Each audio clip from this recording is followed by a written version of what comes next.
السلام علیکم ورحمۃ اللہ وبرکاتہ۔ Learn Quran word by word اور عابد راجہ چینل کی طرف سے آج میں آپ کو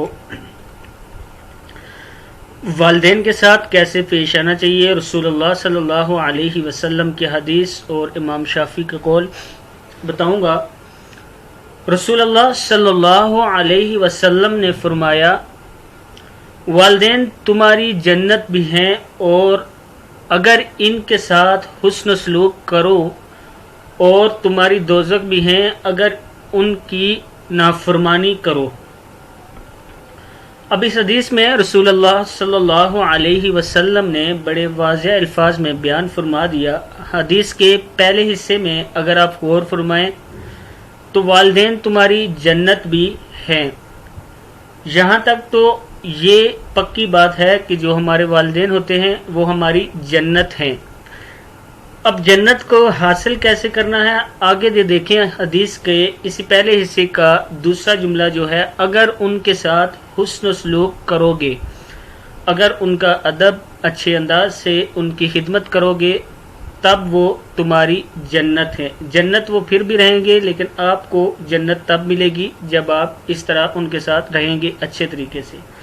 اب دوسرے حصے میں حدیث کے ہے، اور تمہاری دوزخ بھی۔ دوسرے حصے میں بھی بڑے واضح الفاظ میں نبی اکرم صلی اللہ علیہ وسلم نے فرما دیا، اور تمہاری دوزخ بھی اگر ان کی نافرمانی کرو۔ اگر اپنے والدین کی نافرمانی کرو گے تو تمہارے لیے دوزخ ہے، وہ دوزخ کا سما بنیں گے۔ اس لیے ہمیں چاہیے کہ والدین کی خدمت کریں اور ان کے ساتھ اچھے سلوک کے ساتھ رہیں، اور نبی اکرم صلی اللہ علیہ وسلم کے حدیث کا اس پہلے حصے کے ہم بھی حقدار ہوں۔ اس کے بعد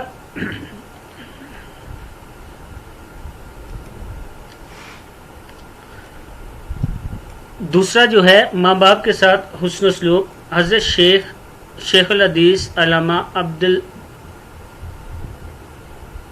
فرماتے ہیں، المصطفی فرماتے ہیں، اگر ماں باپ اپنی ضرورت سے اولاد کے مال و سامان میں سے کوئی چیز لے لیں تو خبردار ہرگز برا نہ منائیں، نہ اظہار ناراضگی کریں، بلکہ یہ سمجھیں کہ میں اور میرا مال سب ماں باپ ہی کا ہے۔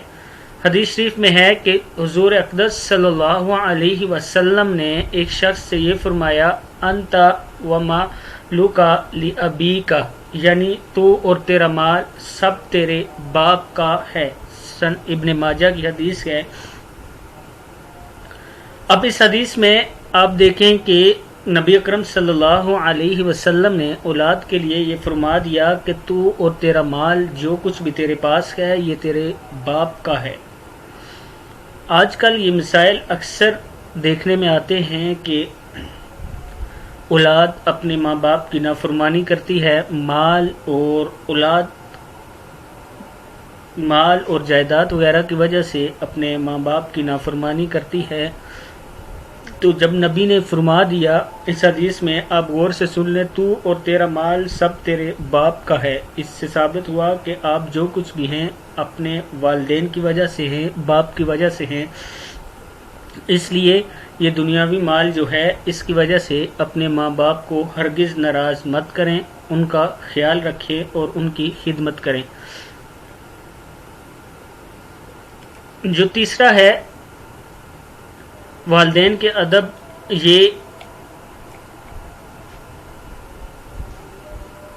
غزالی شافعی رحمہ اللہ کا ہے، بیٹے کو چاہیے کہ والدین کی بات توجہ سے سنے، ماں باپ جب کھڑے ہوں تو تعظیماً ان کے لیے کھڑے ہو جائے، جب وہ کسی کام کا حکم دے تو فوراً بجا لائے، ان دونوں کے کھانے پینے کا انتظام کرے اور نرم دلی سے ان کے لیے عاجزی کا بازو بچھائے، اور اگر کوئی بات بار بار کہیں تو ان سے اکتا نہ جائے، ان کے ساتھ بھلائی کرے تو ان پر احسان نہ جتلائے، وہ کوئی کام کہیں تو اسے پورا کرنے میں کسی قسم کی شرط نہ لگائے، ان کی طرف حقارت کی نگاہ سے نہ دیکھے اور نہ ہی کسی معاملے میں ان کی نافرمانی کرے۔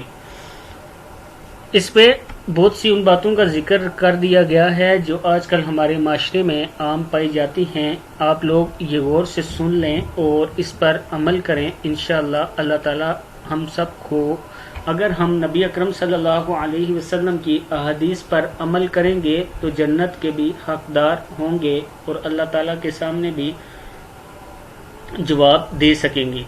یہ پھر سن لیں. والدین توجہ سے سنو. بیٹے کو چاہیے کہ والدین کی بات کو توجہ سے سنے. ماں باپ جب کھڑے ہوں تو تعظیماً ان کے لیے کھڑے ہو جائے. جب وہ کسی کام کا حکم دیں تو فوراً بجا لائے. ان دونوں کے کھانے پینے کا انتظام کرے اور نرم دلی سے ان کے لیے عاجزی کا بازو بچھائے. وہ اگر کوئی بات بار بار کہیں، یہ بات بزرگوں میں اکثر پائی جاتی ہے کہ وہ کوئی ایک بات کو بار بار دہراتے ہیں، تو ان سے اقتا نہ جائیں. ان سے اب غصہ نہ کریں کہ ایک ہی بات کو بار بار دہراتے ہیں. ان کے ساتھ بلائی کرو تو ان پر احسان نہ جتلائے. وہ کوئی کام کہیں تو اسے پورا کرنے میں کسی قسم کی شرط نہ لگائے. ان کی طرف حقارت کی نگاہ سے نہ دیکھے اور نہ ہی کسی معاملے میں ان کی نافرمانی کرے. اس پر بھی آپ نے عمل کرنا ہے. اور جو حدیث میں نے پہلی سنائی تھی آپ کو، یہ والدین تمہاری جنت بھی ہیں اور دوزخ بھی ہیں. جنت اس صورت میں ہے کہ اگر آپ ان کی فرما برداری کریں گے، اور دوزخ اس صورت میں ہے اگر آپ ان کی نافرمانی کریں گے. اب یہ آپ کو، مجھے اور ہم سب کو سوچنا چاہیے کہ ہم کن کن معاملات میں والدین کی نافرمانی کریں گے. جب نافرمانی کریں، چاہے معاملہ جو بھی ہو، تو حدیث کا دوسرا حصے کے ہم حقدار ہوں گے، اور اگر اچھا سلوک کریں گے تو حدیث کے پہلے حصے کے ہم حقدار ہوں گے. پہلا حصہ جنت کا ہے اور دوسرا حصہ دوزخ کا ہے.